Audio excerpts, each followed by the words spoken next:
El día de hoy contaremos dos historias que están entrelazadas entre sí por su esencia. No se trata de la historia de un elegido, no es tampoco la historia de un héroe, probablemente tampoco sea una historia inspiradora, pero sí es un relato de identidad y de gratitud, sobre todo lo segundo. El capítulo de hoy es sobre el trabajo, es sobre el esfuerzo silencioso que aparece justo cuando el mundo no está mirando. Es sobre una despedida, y es que después de 8 años con el Bayern, León Goretzka termina su estadía con nosotros. Y para hablar de León, pues bueno, viene bien ponernos reflexivos, y es por eso que para empezar, pues viajaremos a la antigua Grecia para recordar uno de sus mitos, la historia de Hefesto. Y sobre este relato, pues bueno, hay dos versiones de cómo Hefesto llegó al mundo. Las dos son igualmente reveladoras y en esencia pues es prácticamente lo mismo. En la primera, Zeus y Hera, pues bueno, tienen a su hijo, nace Hefesto, pero el niño nace con una pierna deformada, con una cojera que, bueno, termina por preocupar y escandalizar ahí a todos en el Olimpo, porque de alguna manera nadie creía que un niño como ese debería de pertenecer a un lugar como el Olimpo. Hera, entonces su mamá, la reina, avergonzada por lo que había traído al mundo, lo toma entre sus manos y lo termina por arrojarles de la cima del Olimpo hasta el mar. Un bebé arrojado al vacío por su propia madre porque no era lo que se esperaba que fuera. Y en la segunda versión, bueno, tenemos a Zeus quien lo lanza. Durante esta pelea, hay una pelea en el Olimpo, ahí entre los dioses, y Hefesto intenta defender a su madre. Su papá, enojado, furioso, lo agarra igual de la pierna y lo arroja desde el cielo. Cayó durante un día entero, y un día entero cayendo desde las alturas del Olimpo, viendo cómo el mundo se alejaba, ese mundo de los dioses acercándose poco a poco a la tierra de los mortales. Ahora, aquí viene lo importante, porque Hefesto termina por caer en la isla de Lemnos, una isla que es reconocida, o que es conocida, mejor dicho, pues bueno, por sus habitantes. Gente sencilla, trabajadora, pescadores. Lo recogen, lo cuidan, le enseñan lo que sabían hacer, le enseñan las artesanías, trabajar la tierra, trabajar el fuego, trabajar el metal. Y bueno, Hefesto aprendió sus tradiciones, aprendió a trabajar. Y ahí, lejos del Olimpo, lejos de los banquetes de los dioses, lejos de la gloria y del reconocimiento, Hefesto construyó su legado, su taller de herrería. En ese taller hizo algo extraordinario, porque se volvió el mejor artesano del universo. No fue un héroe, fue un obrero.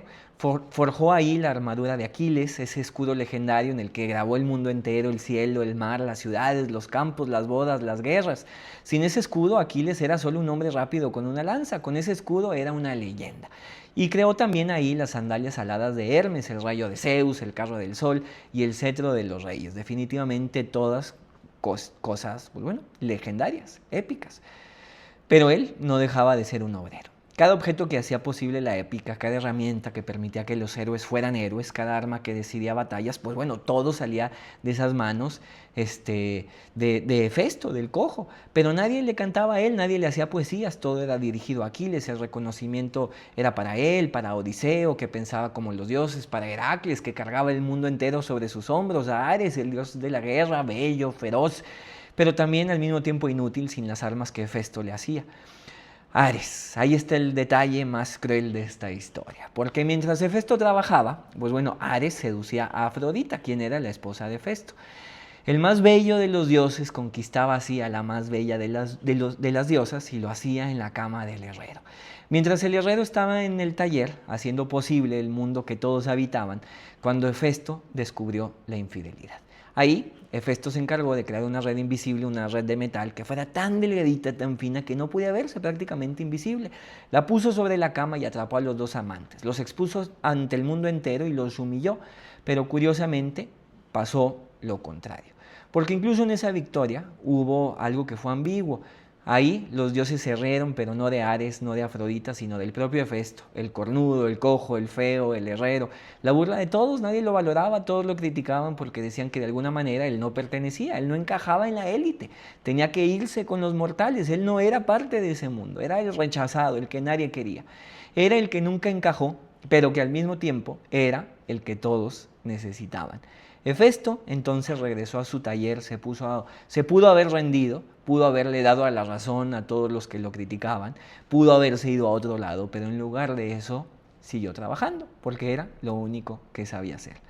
Y esa es curiosamente, pues sí, la historia de Hefesto, una historia que no es épica, que no es la historia de un elegido, que no es la historia de un héroe que cumple su destino entre aplausos. Es la historia de alguien que fue arrojado desde las alturas porque no era lo que se esperaba que fuera, que cayó durante un día entero, que aprendió a trabajar en el exilio, que se volvió indispensable sin que nadie lo reconociera del todo, que hizo posibles todas las glorias ajenas desde su lugar junto al fuego, que se quedó callado, pero que al mismo tiempo siguió trabajando. Y es, en este sentido, o en muchos sentidos, la historia más alemana que existe dentro de toda la mitología griega. Y es, al mismo tiempo, sin que él lo supiera, la historia de un chico que nació en Bochum por allá del verano de 1995. Esta es también la historia de León Goretzka. Comenzamos.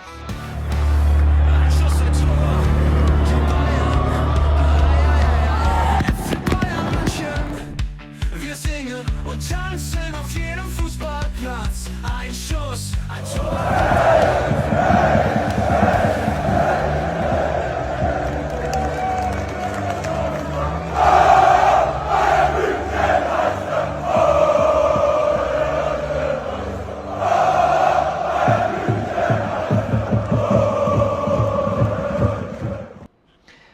Para entender a León, como les decía hace rato, pues bueno, hay que entender primero lo que significa nacer en Bochum, en este pueblo o ciudad donde él nace. Nacer en Bochum es sinónimo de herencia cultural y como muchas ciudades o pueblos, pues bueno, Bochum tiene su propia forma de entender la vida y al mismo tiempo de entender el mundo. Bochum, para pues bueno, los que están apenas entrando a este mundo del Bayern, está en el Ruhr, y el Ruhr, como muchos lo saben, pues bueno, no es solo una región, es un estilo de vida, es una forma de ser. Y como les decía, para los que apenas se suman a esta aventura de ser del Bayern o de la Bundesliga, pues bueno, el Ruhr es en sí mismo una región en el oeste de Alemania que toma su nombre por este río, que así se llama, el Ruhr, que atraviesa esta región. Históricamente fue un centro minero que abasteció pues a toda Europa y que ya se imaginarán a ustedes, pues bueno, el tipo de hombres que se necesitan para trabajar en una mina, ¿verdad? Ya se imaginarán al mismo tiempo el tipo de hombres que nacen de ese ambiente, de ese contexto, de esa cultura o de ese tipo de lugares. Así que durante más de un siglo el Ruhr fue el corazón industrial de toda Alemania, el lugar donde pues bueno, se extraía el carbón que calentaba pues los trenes, las fábricas y no se diga pues los hogares o las casas de toda Europa, el lugar donde se fundía el acero que construyó los puentes, los barcos, las ciudades del siglo XX. Sin el Ruhr, la Alemania moderna pues prácticamente no existía. Ninguna de las cosas que el mundo admiraba de Alemania era posible sin ellos.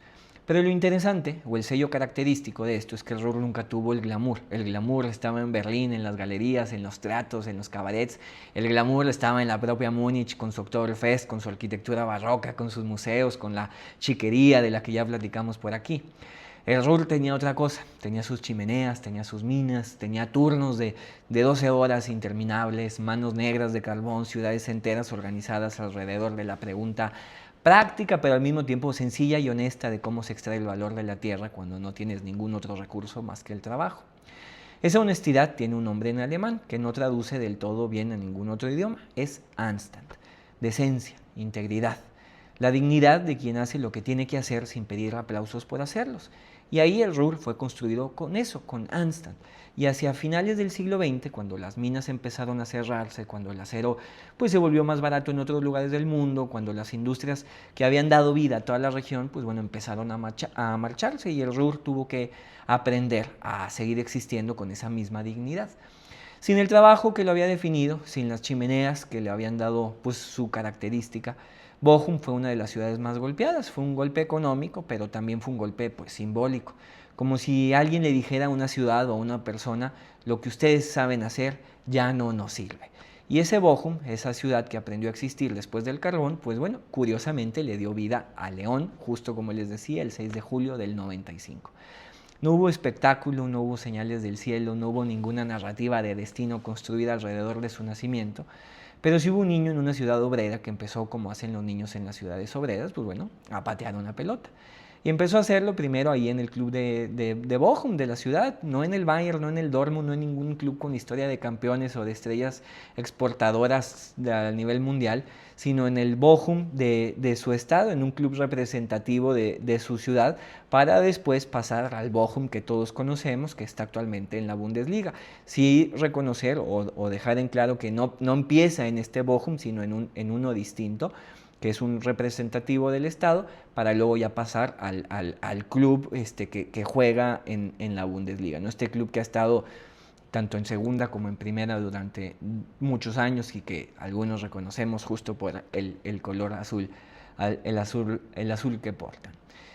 Pero bueno, este Bochum, pues como ya se imaginarán, ¿verdad? O como ya lo saben, pues no forma estrellas, es un club pequeño, es un club que se encarga de formar futbolistas, obreros del fútbol. Y ahí comienza la historia de León, sin fuegos artificiales, sin el cuento del niño prodigio arrancando de su familia a los 10 años por una academia gigante, sin la narrativa del elegido que el destino marca desde la cuna. Es un chico, una pelota, trabajo y nada más. Y quizás eso es exactamente todo lo que se necesita. Dieses Mal im Revierpower-Stadion zu spielen. Gestern von Beginn an im Testspiel gegen Mönchengladbach dabei gewesen. Wie besonders war das Gefühl? Ja, also wie gesagt, das ist immer das, worauf ich seit 10 Jahren hinarbeite, wovon ich immer geträumt habe. Und ja, dass das gestern in Erfüllung gegangen ist, auf jeden Fall schon geil. Wie hast du das Spiel persönlich gestern erlebt? Du hast angefangen, Raute rechts, bist dann ein bisschen zentraler reingerutscht. Ich fand dich zentral ein bisschen stärker. Irre ich? Nein, nicht wirklich. Also wie gesagt, die rechte Außenposition ist auch noch ziemlich neu für mich. Da muss ich mich noch ein bisschen einfinden. Die in der Mitte kenne ich schon besser und das hat man, denke ich, im Spiel auch gesehen, dass dann in der Mitte viel besser geklappt hat.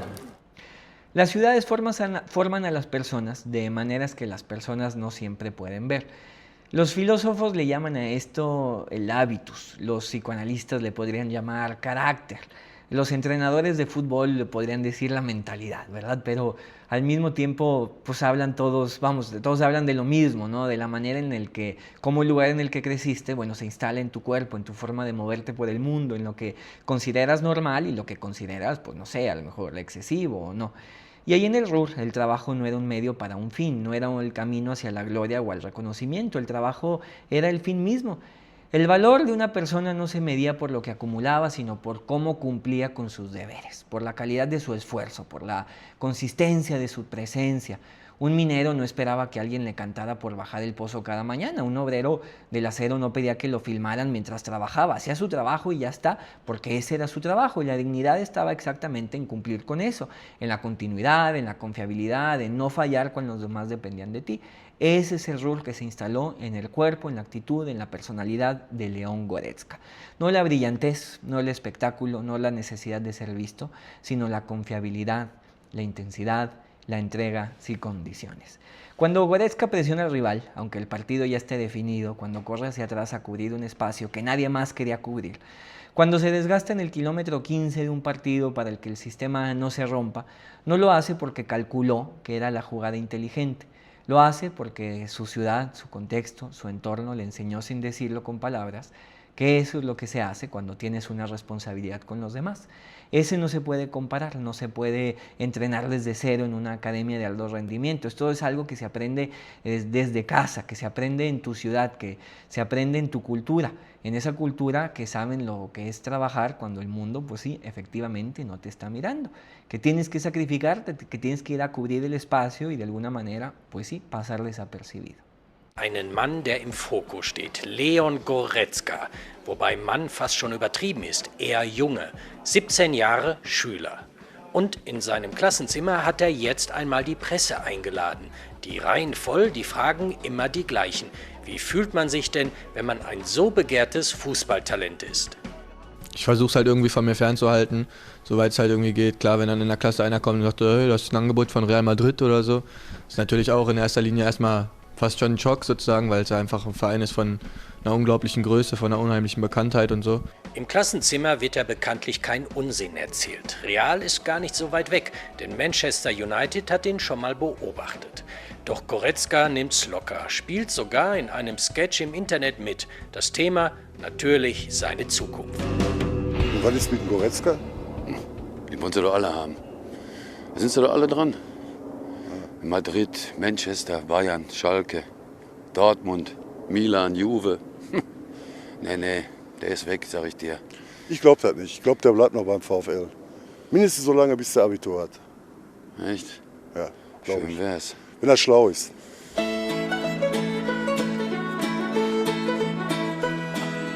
Ich habe schon immer gesagt, dass es VfL eine Herzensangelegenheit ist. Ich bin Fan vom VfL, spiele seit der F-Jugend hier. Mir wird ein Wechsel auf jeden Fall nicht leicht fallen. Das Revierpower-Stadion ist seine Heimat. Er hatte es selbst gesagt, seit der F-Jugend spielt er hier für Blau-Weiß. Und im Sommer durfte er zum ersten Mal bei den Großen mit aufs Foto. Beim VfL hofft man noch auf ein paar mehr Mannschaftsfotos mit Goretzka. Doch es wird schon ordentlich gekratzt. Es war schon viel los, aber Vereine haben sich auch zum Teil versucht, direkt an die Familie zu wenden oder an Leons Berater zu wenden. Also wir haben alle versucht, so gut wie alles abzublocken, ja, und so schnell wie möglich abzublocken, damit Leon nicht dadurch belastet wird.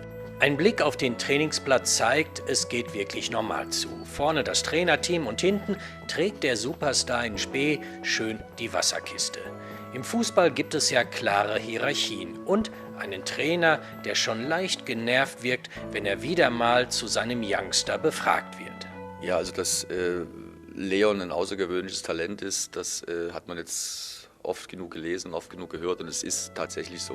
Im Jahr 2014 macht der Wasserträger Abitur. Solange soll der Bochumer Junge auch noch mindestens in Bochum bleiben. Er hat Vertrag bis 2016. Ehrensache, ja, Ehrenwort, mal sehen. Pues llega el Schalke 04. Y la primera cosa que hay que decir sobre eso es que el Schalke 04, pues bueno, no es cualquier club, evidentemente. Es un equipo que en muchos sentidos representa al máximo, de una forma más pura, todo lo que significa ser del Ruhr. Fundado en 1904, de ahí el 04 en Gelsenkirchen, a pocos kilómetros de Bochum, el Schalke es históricamente, pues bueno, el club de los mineros. Die Knappen los llaman, los barreneros, los que trabajan bajo tierra. El club nació en el contexto de las minas del carbón, creció en los barrios obreros de ahí de Gelsenkirchen y construyó, pues bueno, su identidad sobre la lealtad feroz, la comunidad, el orgullo de clase. El Schalke nunca fue glamuroso, el Schalke fue siempre honesto, es algo casi poético en este recorrido de Goretzka, de Bochum al Schalke. Solo puede ser algo positivo para el equipo que haya un poco más de competencia y estoy dispuesto a aprender de los jugadores. Algunos de ellos son internacionales, consolidados. Por eso al principio me pongo detrás de ellos. Si Goretzka tuviera que jugar más adelantado en el medio campo, ¿qué dirías? No, entonces diría que mejor déjame en el banquillo. Por supuesto, me alegraría si pudiera estar en el campo, no importa qué posición. De Bochum al Schalke, de una ciudad minera a un club minero. Como si el destino hubiera decidido que antes de llegar al mundo grande, al mundo de la élite, había que terminar de formarse con el mismo material del que estaba hecho. Y en ese ambiente, Goretzka termina de construirse, termina por definirse. Y ahí lo que emerge es exactamente lo que tanto en Bochum como en el Ruhr pusieron en él. No era elegancia técnica, no era fantasía creativa, sino potencia, recorrido, intensidad, llegar al área. Un mediocampista que parece hecho de otro material que los otros, más grande, más rápido, más dispuesto a entrar al duelo, a correr el metro extra, a sacrificarse, a aparecer donde el trabajo está por hacer, aunque nadie lo esté aplaudiendo. Sus primeras apariciones con el primer equipo del Schalke confirman justo lo que se sospechaba ya en los pasillos, en las gradas. Este chico va a llegar a ser alguien. Y entonces, curiosamente, en la temporada 2014-2015, de la mano del Schalke, llegan a los octavos de final ahí en la Champions y se enfrentan otra vez al Real Madrid, el más grande, los blancos, los galácticos.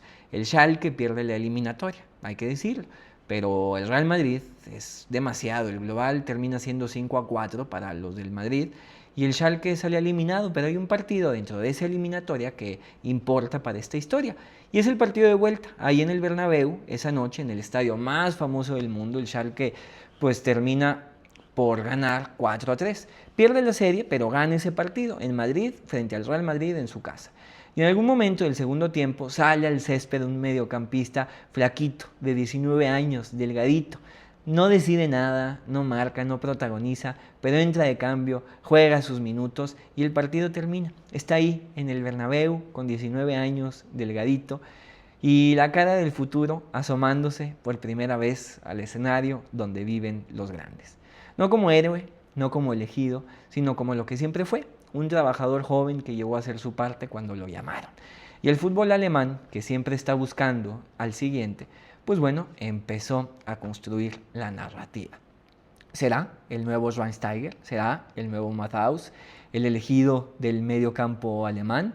Y Goretzka no dice nada. Goretzka trabaja. Es gab Medien, die haben dich mit dem jungen Lothar Matthäus verglichen. Was denkst du, wenn du sowas liest? Ja, ich persönlich habe jetzt gar nicht mehr so viel von ihm mitbekommen als Fußballer, um ehrlich zu sein. Ja, ich glaube, der Vergleich mit Michael Ballack, der ist für mich ein bisschen leichter nachzuvollziehen. Aber ich denke schon, dass ich eher meinen eigenen Stil Fußball spiele.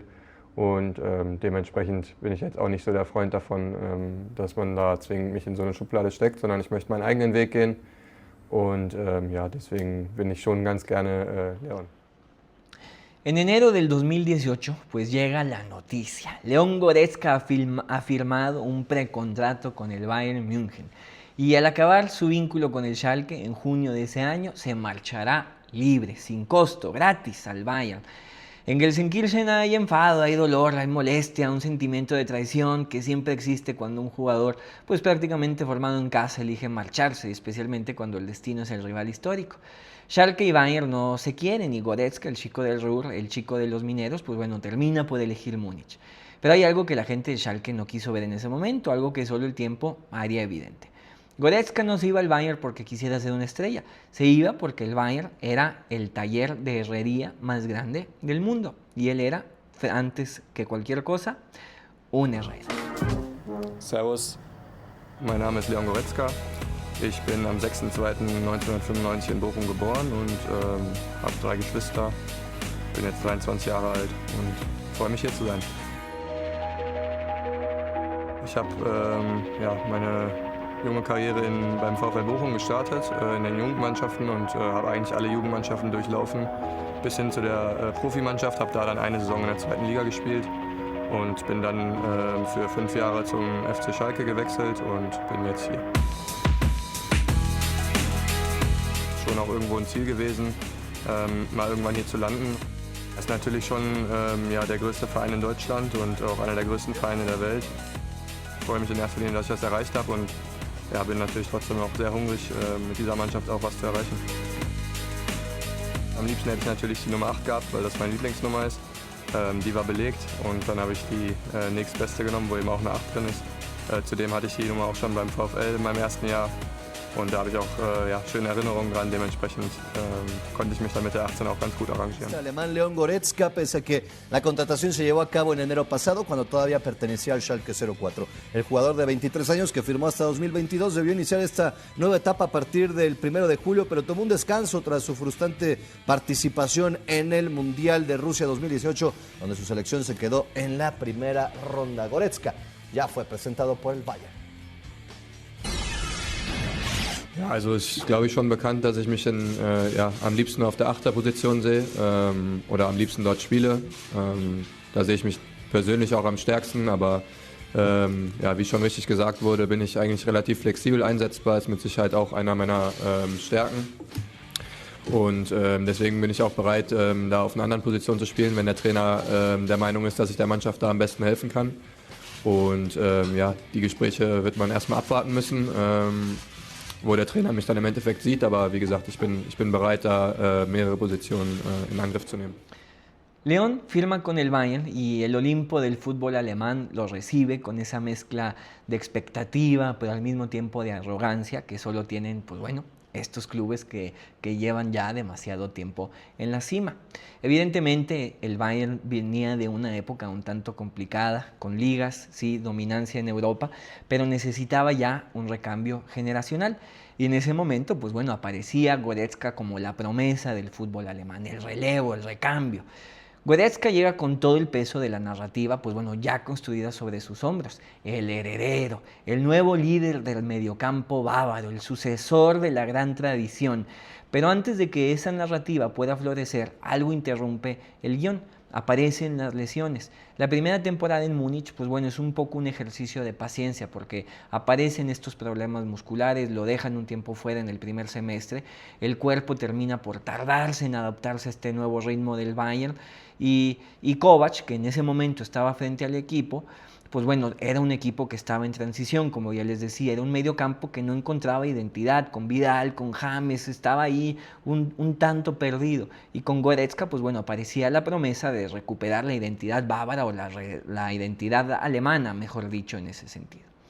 Pero bueno, la cosa con Niko Kovac, como ya lo saben, pues bueno, no funciona, ¿verdad? El Bayern en general estaba perdido en términos de identidad. Era un equipo que era muy aburrido de ver. Sus partidos eran tremendamente aburridos. Un equipo bastante calculador, bastante tímido, como si de alguna manera estuviera una bestia enjaulada. Pero bueno, curiosamente, ahí en noviembre del 2019, después de una goleada, aparece Hansi Flick, el liberador.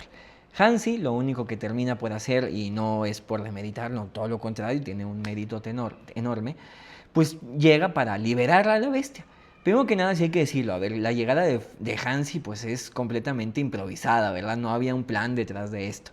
Llega como interino después de la destitución de Kovac, pero pues bueno, a ver, lo que termina por hacer Flick esa temporada es creo que una de las historias pues más extraordinarias del fútbol reciente y definitivamente ya le daremos lugar. Pero de una forma instantánea, este Bayern se vio distinto, ¿no? Se convirtió en una máquina demoledora, en una bestia que aplastaba a cada rival. No porque el equipo fuera más técnico, no porque tuviera el mejor juego de posesión, sino porque Flick desató algo que estaba ahí contenido en este ADN de todos los jugadores de ese entonces. Una ferocidad, unas ganas de competir, de ir a comerse al rival.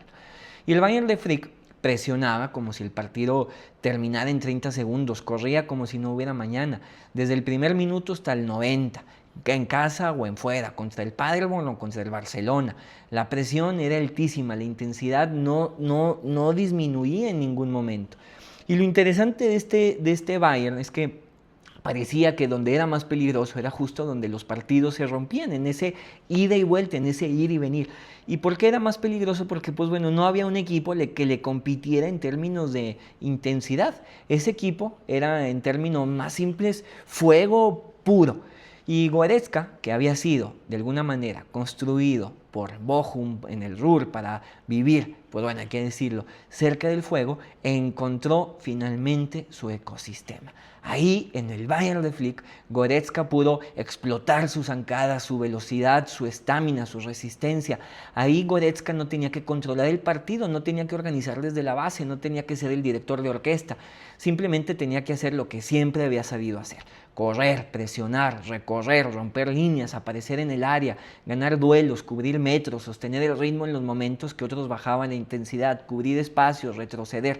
Y lo hacía con una naturalidad que era casi física, era casi animal, era una gacela, como si el cuerpo por fin estuviera haciendo exactamente lo que había sido diseñado para hacer. La pandemia interrumpió la temporada, ahí en el 2019-2020 los estadios se vaciaron, el fútbol se detuvo y el Bayern, lejos de desinflarse, se multiplicó. Esa intensidad terminó por comerse a todos los rivales que estaban descansando.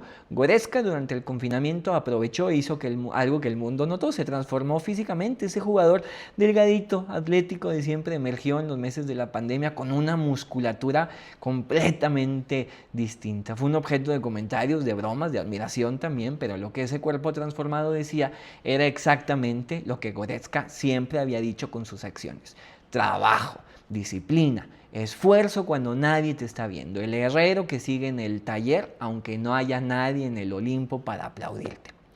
Y así llega ese Final Eight, esos cuartos de final de la Champions, ahí que se juegan en Lisboa, en Portugal, sin público, en un formato de eliminación directa, y el Bayern va y destruye todo lo que se encuentra en su camino, especialmente al Barcelona.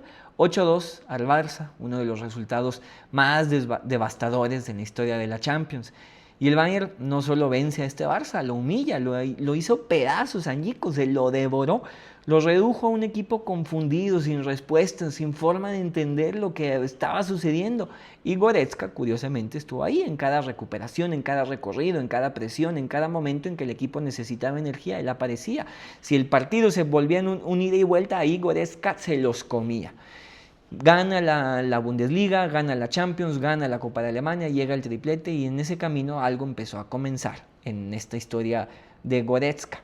Y es que el mundo empezó a confirmar lo que era su narrativa. Al parecer había llegado el elegido.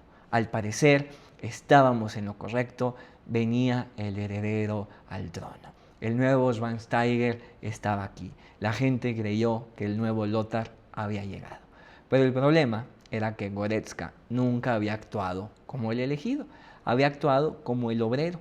Y la diferencia entre esas dos cosas es enorme, aunque desde fuera sea difícil de ver cuando el equipo está arrasando y ganando con todo. Das müsste vom Alter hinkommen, so ein Idol war ihrer späten Jugend zumindest.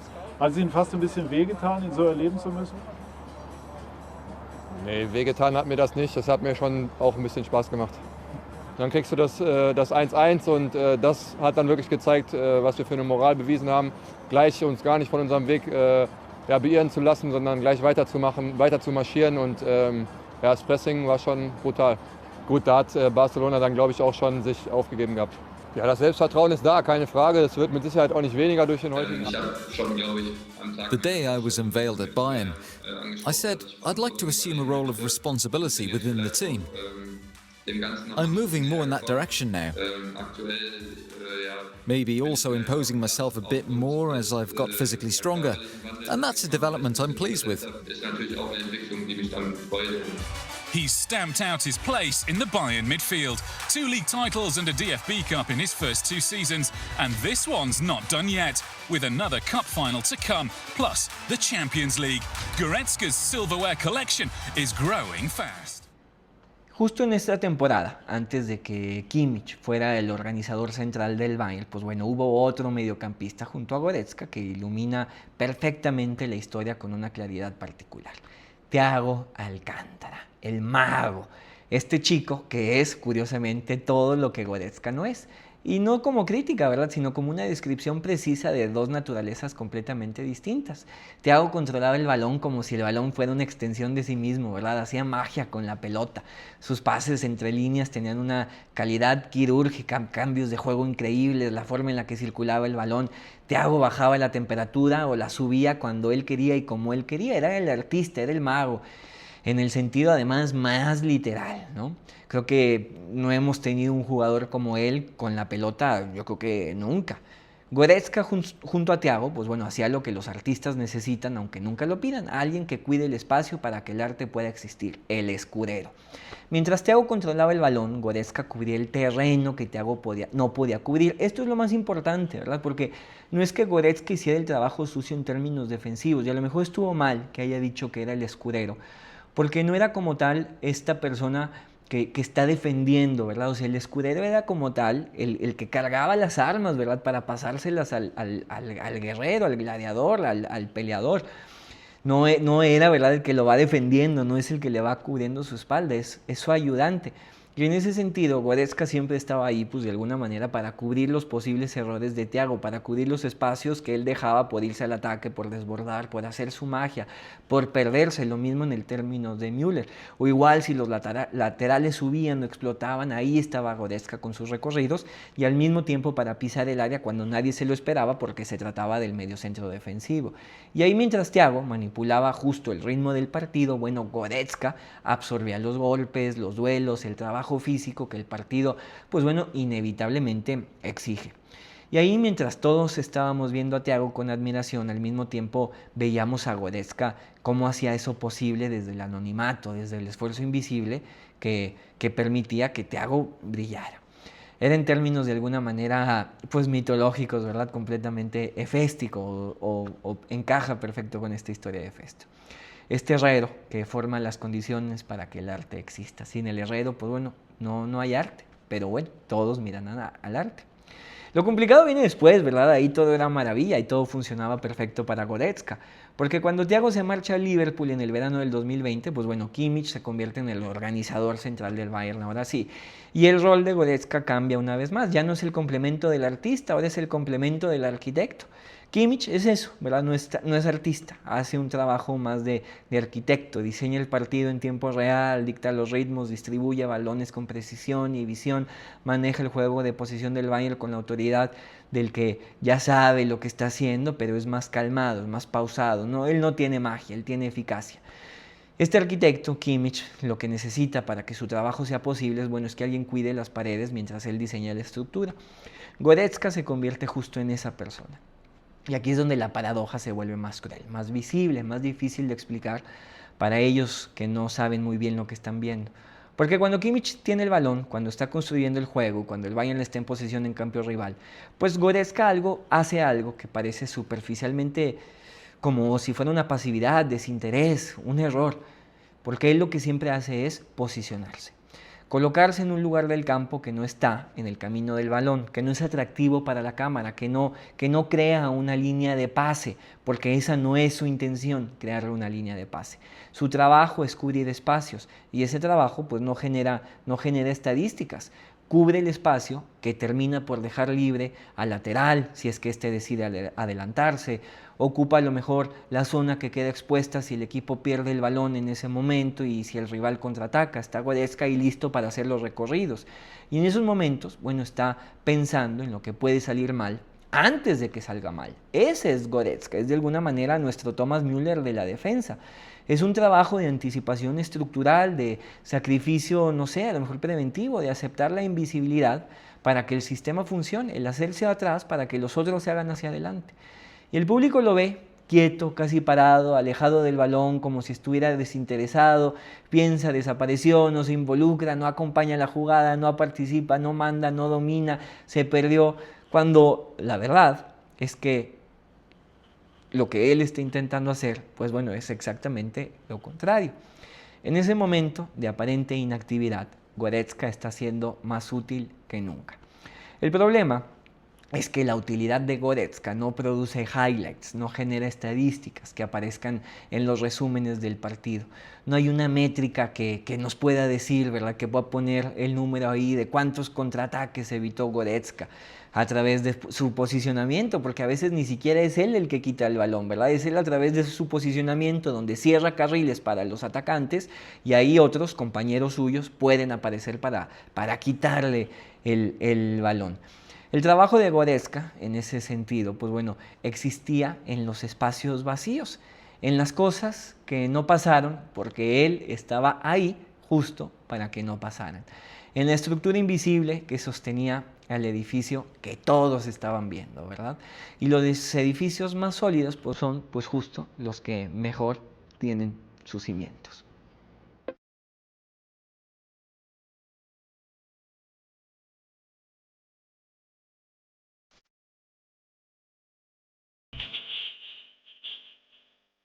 Es momento de darle lugar a todos aquellos que estuvieron decepcionados de Goretzka. Y es que al final, también hay que decirlo, no estaban del todo equivocados en su decepción, estaban equivocados en su expectativa. El error no fue ver a Goretzka y pensar que era muy bueno. El error fue proyectar sobre él una narrativa que no le pertenece. El error fue confundir el físico con su rol, confundir la intensidad con el liderazgo técnico, confundir la presencia con el mando. Él no es Schweinsteiger y nunca lo quiso ser. Él, Bastian, era el motor emocional y táctico del Bayern y de Alemania. Era el hombre que controlaba el partido desde el centro. Era el dueño del medio campo, el emperador, el que dictaba el ritmo, el que tomaba decisiones, que organizaba desde la posesión y desde la defensa. Lothar, por su parte, pues fue un mediocampista que podía tanto destruir como construir, que tenía la visión de un organizador, la brutalidad del destructor, igual, ¿verdad?, del emperador del mediocampo. Kroos, por su parte, pues bueno, qué decir, el metrónomo perfecto, el mediocampista que hacía funcionar como reloj suizo tanto al Madrid como a Alemania, con una precisión quirúrgica, ¿verdad? Y Goretzka evidentemente no es ninguno de esos. Goretzka es otro tipo de jugador, difícil de poner en una casilla, porque algunos le llaman un box to box, pero incluso también es difícil ponerlo ahí. Pero eso sí, llegador, triturador de transiciones. Eso sí, creo que es una etiqueta perfecta para León. Dominante en duelos, explosivo en los metros largos, cuando el partido se rompía, ese era el partido favorito de Goretzka. Un mediocampista que suma cuando el partido está roto, abierto, cuando hay espacio para correr, cuando la intensidad física es justo lo que hay que meter. Y eso es grandísimo, eso es el perfil de un jugador de élite, pero es diferente al perfil del director de orquesta. Y cuando la gente llegó al Bayern esperando al director de orquesta y encontró al músico que toca más fuerte cuando todos los demás bajan la intensidad, pues bueno, la decepción fue inevitable y al mismo tiempo es entendible. No porque Goretzka fallara, sino porque la expectativa, pues bueno, era la equivocada. Y nadie en ningún momento le preguntó a Goretzka si él había pedido esa expectativa. Ya lo escuchamos hace un momento, ¿verdad? Él no era Lothar Matthäus, él era León Goretzka y así es como quería que se le viera. Ahora, Julian Nagelsmann llega al Bayern en el verano del 2021 y pues bueno, con él llega algo que Goretzka no había enfrentado en su forma más intensa. Llega la complejidad táctica. Cada rueda de prensa que veíamos con Nagelsmann era una masterclass de táctica, de fútbol, era una escuela, era un curso intensivo.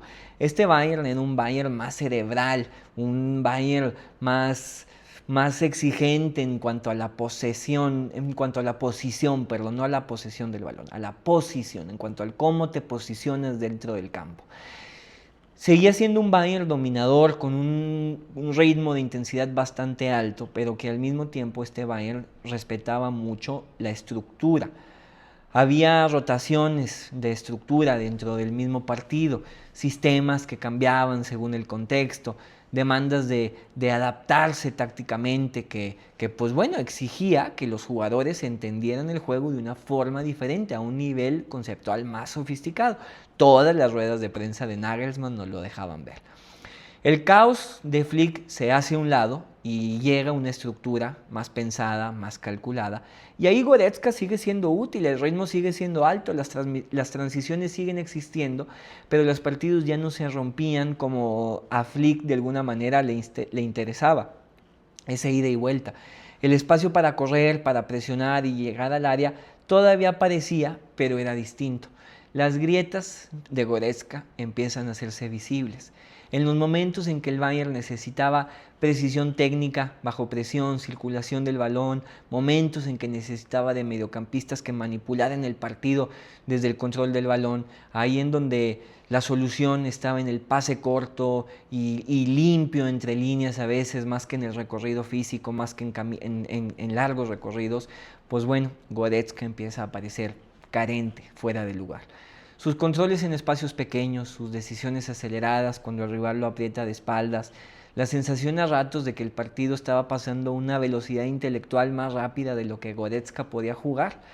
Pero aún así, Goretzka seguía dando, seguía luchando, pero ya no con la misma naturalidad aplastante de lo que vimos allá en Lisboa bajo la era de Flick. El juego, la forma en la que él aparecía, pues empezaba a ser distinta. La temperatura, el ritmo empezaba a bajar. Nagelsmann se va y llega Tuchel ahí en la primavera del 2023 y con él lo que podría llamarse al mismo tiempo el invierno de Goretzka o su declive. Tuchel quería un Bayern completamente diferente, un Bayern más controlado, más posicional, más parecido a lo mejor a los equipos de Guardiola que al Bayern de Flick. Un equipo que no viviera de la intensidad, sino del dominio, de la estructura, que no compitiera en ritmo, sino en control, que controlara los partidos desde la posesión, que manipulara los espacios, que jugara con paciencia, con precisión. Y para eso, pues bueno, se necesita otro mediocampista que no fuera León Goretzka, uno que organizara desde abajo, que reciba con limpieza bajo presión, que dictara tempos, que sean directores de orquesta. Iba a decir de orquesta. Necesita justo todo lo que Goretzka no es. Y ahí es donde empezó el caos, por eso la llegada de Palhinha, por eso tantas críticas a lo que era Kimmich, porque ninguno de los dos encajaba, ni Goretzka ni Kimmich, con lo que Tuchel quería, ¿no? Por eso vimos a lo mejor a Kimmich aparecer por ahí en la lateral por momentos, por eso tantas críticas ahí en las ruedas de prensa, pero sobre todo por eso a Palhinha, porque ese era el mediocampista que Tuchel necesitaba, uno que estuviera fijo, que no hiciera recorridos, que estuviera ahí simplemente parado en el mediocampo esperando para quitar el balón. Entonces, aquí, en este tramo de la historia, es donde el mundo, que durante años había estado confundido acerca de qué pensar de Goretzka, pues finalmente obtiene la confirmación que buscaba para su decepción. El sistema de Tuchel hace evidente con una cruel claridad todas las carencias que tenía León. Esas carencias que, pues bueno, en el sistema de Flick habían desaparecido, habían quedado ocultas. Goretzka evidentemente no es el mediocampista que controla los partidos, no es un amasador del mediocampo. Goretzka es el mediocampista que gana los partidos por intensidad cuando el partido, pues sí, está abierto, se rompe. Y los partidos de Tuchel nunca están abiertos, o al menos no deberían de estarlo. Tuchel habló repetidamente hasta el cansancio de esta necesidad de un pivote organizador, de alguien que limpiara, que ordenara, que protegiera la estructura. Dejó en el aire y lo dijo claramente que Kimmich y Goretzka son demasiado verticales, demasiado ofensivos, demasiado jugadores de transición para el fútbol pues más posicional que él quería construir. Entonces las críticas a Goretzka se multiplicaron. Los aficionados que habían esperado al heredero de Schweinsteiger, pues llevando ya años procesando la decepción, tuvieron razón. Y el sistema de Tuchel, al exponer todas sus limitaciones de manera tan directa, pues bueno, les termina por dar el argumento definitivo. La gente dijo, nunca llegó a ser lo que se esperaba de él. Pero nadie dice la frase correcta. Es que lo que se esperaba de él nunca tuvo nada que ver con León, nunca tuvo nada que ver con Goretzka. Porque la pregunta que falta, la pregunta que nadie se hace, es ¿cuándo pidió Goretzka ser el próximo Schweinsteiger? ¿Cuándo dijo Goretzka ser el dueño del medio campo? ¿Cuándo dijo en alguna rueda de prensa, en alguna entrevista, en algún gesto dentro del partido, que su ambición era controlar el juego, dictar ritmos, ser el director de orquesta de la selección de Alemania y del Bayern Múnich? Pues nunca. Goretzka nunca dijo eso, Goretzka nunca lo fue, Goretzka nunca lo intentó ser. El problema nunca fue Goretzka. El problema fue la historia que otros le pusieron encima sin preguntarse si él era el personaje principal de esta narrativa. León siempre se ha comportado de una manera increíblemente seria y también inteligente. Aceptó en parte todo lo que le impusieron y aún así logró abrirse camino nuevamente. Y puedo imaginar que en este momento está totalmente feliz. También quiero dejar claro que allá en el 2023, cuando hicimos el mercado de fichajes de verano, no fue ningún directivo del Bayern Múnich quien tomó esta postura, sino el entonces entrenador que básicamente ya no quería verlo más en el Bayern. En consecuencia, quiero decir, creo que hasta el día de hoy, ningún directivo ha hablado negativamente de León Goretzka. Con Thomas fue así, eso ya era bastante difícil, y cuando además todo se filtra constantemente a los medios, se vuelve el doble de complicado. Pero me parece genial cómo León ha logrado catapultarse nuevamente al centro de atención.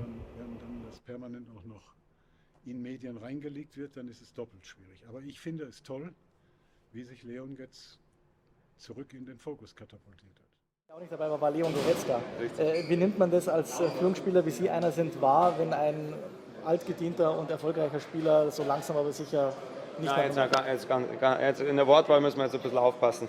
Wie würden Sie es formulieren? Er war heute nicht im Kader, wie jeder, aber Leon ganz besonders. Hat keine einfache Situation gerade und trainiert, aber trotzdem wirklich exzellent. Das muss man ganz klar herausstellen, wie er arbeitet. Und trotzdem natürlich, wenn du den Kader anschaust und wenn du dann die Entscheidungen des Trainers und des Vereins dann noch mit einbeziehst, dann gibt es immer wieder Härtefälle. Ja, aber das ist eben das, was unsere Jungs aktuell eben auch auszeichnet. Da lässt sich keiner hängen und was ja, in den nächsten Tagen, Wochen oder sonst wann noch passiert, das wird man sehen. Aber Leon ist einer von uns und ich glaube, er zeigt uns als Mitspieler, wie wichtig wir ihm sind und das ist gegenseitig genauso da und das andere, das wird sich zeigen, da habe ich ehrlich gesagt keine Ahnung. Y así después del caos, después de la catástrofe vivida con Tuchel, llega Kompany en el verano del 24 y trae consigo algo que pues ya hacía tiempo no existía, la energía. Kompany no es Flick, no es el caos puro y el fuego salvaje de las transiciones de ese 2020, pero tampoco es Tuchel, no es el control posicional obsesivo que extingue la creatividad en nombre de la estructura. Kompany quiere las dos cosas, quiere dominio con balón, quiere salida limpia, quiere posesión territorial, pero también quiere presión alta, quiere intensidad, quiere agresividad, quiere caos, quiere que cuando el Bayern pierda el balón no caminen hacia atrás, corran, muerdan.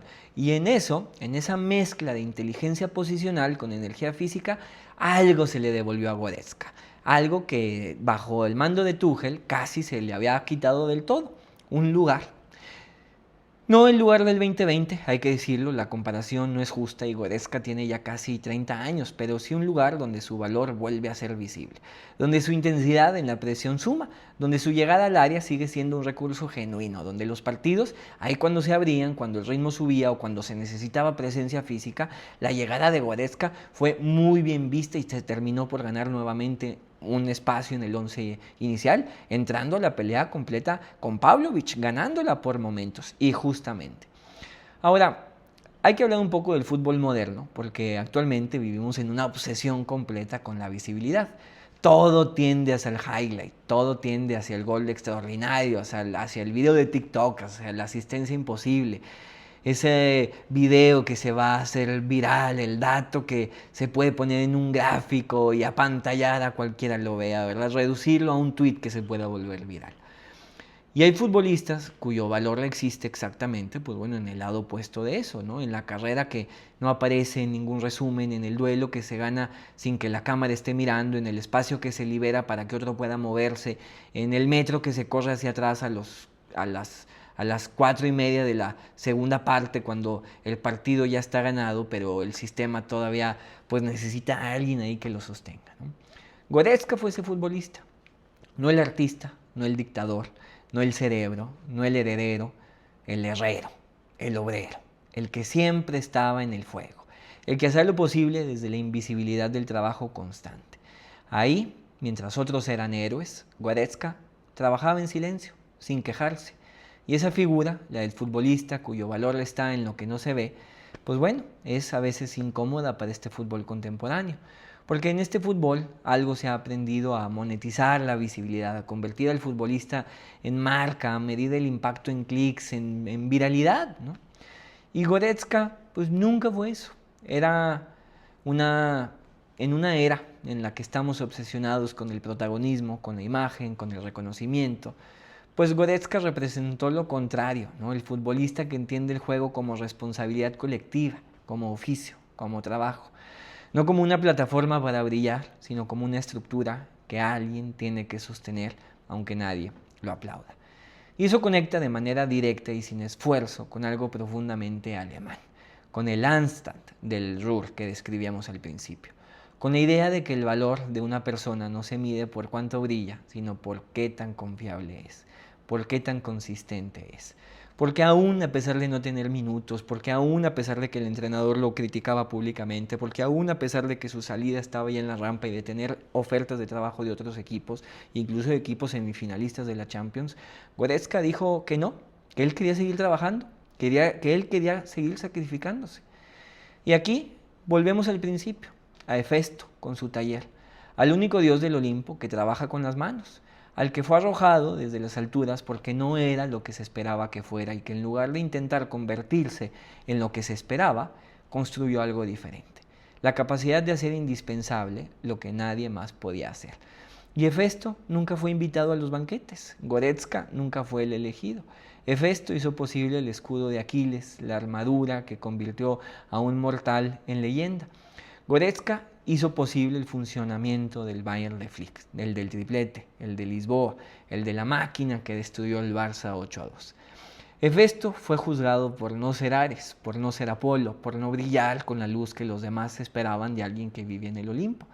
Y Goretzka ha sido juzgado por no ser Schweinsteiger, por no ser Mataos, por no ser Thiago, por no ser James, por no ser Vidal, por no ser Kimmich, por no ser quien tú quieras. Y ahí donde los dos respondieron de la misma manera a esta expectativa equivocada, pues siguieron trabajando, sin pedir disculpas por no ser lo que otros querían que fueran, sin intentar convertirse en algo que no eran para satisfacer una narrativa que nunca les perteneció. Nunca abandonaron el taller, porque el taller, en el fuego, en el trabajo constante e invisible, estaba exactamente todo lo que siempre fueron. La historia de León Goretzka no es épica, no es la historia de un elegido que cumple su destino entre aplausos, no es la historia de un héroe que conquista el mundo con su brillo individual. Es algo más difícil de contar y precisamente por eso más valioso. La historia de León es la historia de un hombre que entendió desde muy joven, desde Bochum, desde el Ruhr, desde la herencia minera, la industria de una ciudad, que sabe lo que es trabajar. Ahí cuando el mundo no está mirando, que su lugar no estaba en el trono, estaba en el taller. Y nunca, en ningún partido, en ninguna temporada, en ninguno de los años que pasó con la camiseta del Bochum, del Schalke, del Bayern o de la selección alemana, se avergonzó de eso. Él siempre estuvo ahí, dispuesto a sacrificarse, dispuesto a trabajar, dispuesto a ensuciarse las manos. Algunos esperaban en Goretzka a un jugador dominador, un amasador del mediocampo, un emperador, y terminaron recibiendo un herrero, un obrero, un soldado. Pero quizás el Bayern necesitaba justamente eso. León, gracias.